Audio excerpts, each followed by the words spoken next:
Sering nggak sih kita punya pertanyaan yang jawabannya tuh kayaknya ada di data, tapi kita bingung gimana cara membuktikannya?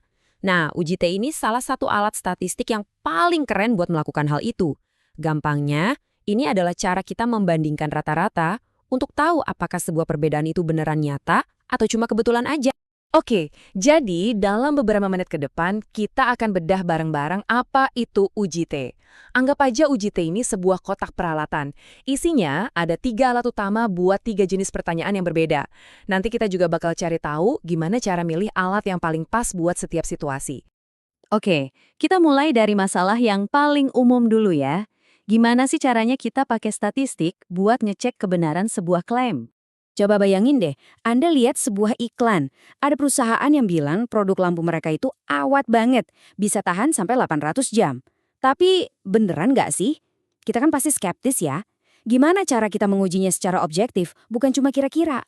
Nah, disinilah uji T masuk. Ini adalah metode yang solid untuk mengambil sampel kecil, misalnya beberapa buah lampu bohlam, dan dari situ kita bisa membuat kesimpulan yang cerdas tentang semua lampu bohlam yang diproduksi perusahaan itu. Keren kan? Cara kerja uji T ini agak unik.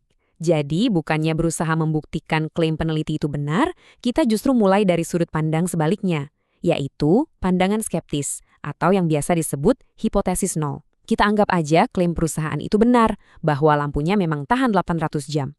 Nah, tugas kita adalah melihat apakah data yang kita kumpulkan cukup mengejutkan untuk membuat kita menolak si pandangan skeptis ini dan akhirnya menerima klaim peneliti. Yuk, kita ambil alat pertama dari kotak peralatan kita. Alat ini berguna banget pas kita punya satu kelompok data dan mau membandingkannya dengan sebuah standar atau klaim yang udah ada.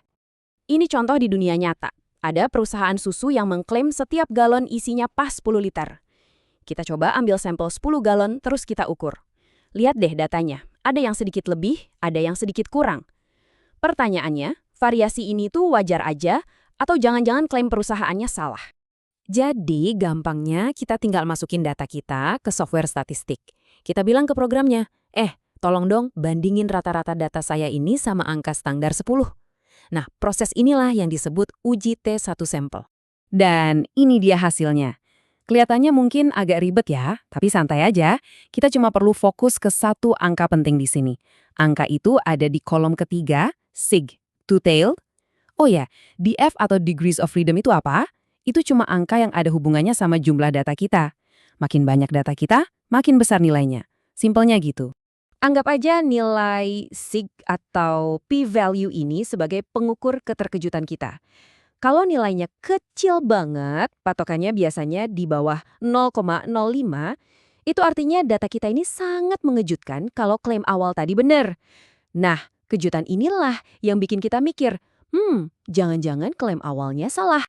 Di kasus kita, pengukur keterkejutan kita menunjukkan angka 0,460. Itu kan jauh lebih besar dari 0,05. Artinya, hasil ini sama sekali nggak mengejutkan.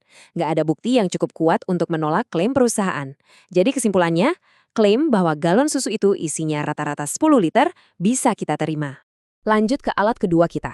Yang ini pas banget buat situasi sebelum dan sesudah, di mana kita mengukur hal yang sama 2 kali di kelompok yang sama buat lihat apakah ada perubahan atau enggak. Bayangin ada seorang peneliti yang mau tahu apakah metode mengajar yang baru itu efektif. Dia kasih tes ke 10 siswa, terus terapkan metode barunya. Habis itu kasih tes lagi. Nah, di slide ini kelihatan nilai tiap siswa, sebelum dan sesudah. Kalau dilihat sekilas sih nilainya kayaknya naik ya, tapi beneran signifikan nggak sih peningkatannya? Nah, untuk pertanyaan model begini, kita pakai uji T sampel berpasangan. Kenapa disebut berpasangan? Ya karena setiap data sebelum itu punya pasangan data sesudah dari siswa yang sama persis. Dan ini dia hasilnya. Seperti biasa mata kita langsung tertuju ke kolom SIG two-tailed. Coba deh perhatikan nilainya kali ini. Wah, pengukur keterkejutan kita nunjukin angka 0,002. Kecil banget, jauh di bawah ambang batas 0,05. Ini hasil yang sangat mengejutkan. Ini ngasih kita keyakinan kuat buat menolak anggapan bahwa nggak ada perubahan apa-apa. Jadi kesimpulannya jelas, metode pengajaran baru itu memang punya efek yang signifikan terhadap nilai siswa. Oke, alat terakhir di kotak perkakas kita. Yang ini kita pakai untuk membandingkan rata-rata dari dua kelompok yang benar-benar terpisah dan nggak ada hubungannya satu sama lain. Di penelitian ini, anak-anak dibagi jadi dua kelompok. Kelompok pertama, mecahin teka-teki sambil dengerin musik klasik. Kelompok kedua, mecahin teka-teki yang sama tapi dalam suasana hening. Data di sini adalah waktu yang mereka butuhkan dalam detik. Nah, karena satu anak nggak mungkin ada di dua kelompok sekaligus, makanya kita sebut kelompok ini independen. Nah, untuk uji yang satu ini, ada satu langkah tambahan. Semacam cek kecil-kecilan dulu, namanya uji Levin. Ini gunanya cuma buat ngecek apakah sebaran skor atau varians di kedua kelompok kita itu mirip-mirip atau enggak. Hasil dari tes kecil ini nanti yang akan nentuin baris mana di tabel hasil yang harus kita baca.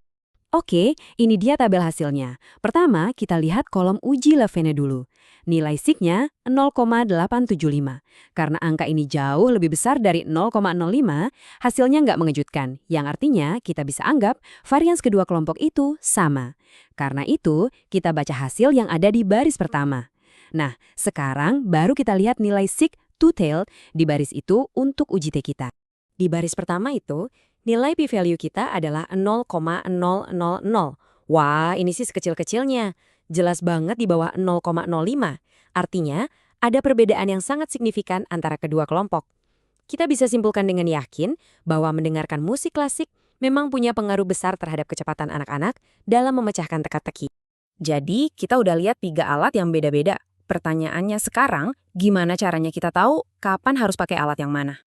Ini dia rangkuman utamanya, contekan paling penting dari bahasan kita. Coba deh pikirin pertanyaan apa yang mau Anda jawab. Kalau Anda bandingin satu kelompok dengan sebuah standar, pakainya uji T satu sampel. Kalau Anda mengukur perubahan sebelum dan sesudah di kelompok yang sama, pakainya uji T sampel berpasangan.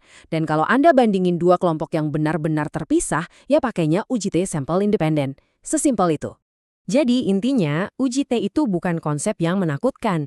Ini adalah seperangkat alat yang praktis banget untuk menjawab pertanyaan-pertanyaan nyata. Mulai dari ngecek klaim iklan sampai mengevaluasi sebuah program baru. Nah, sekarang Anda sudah punya kotak peralatannya. Kira-kira pertanyaan apa di sekitar Anda yang bisa dijawab pakai data?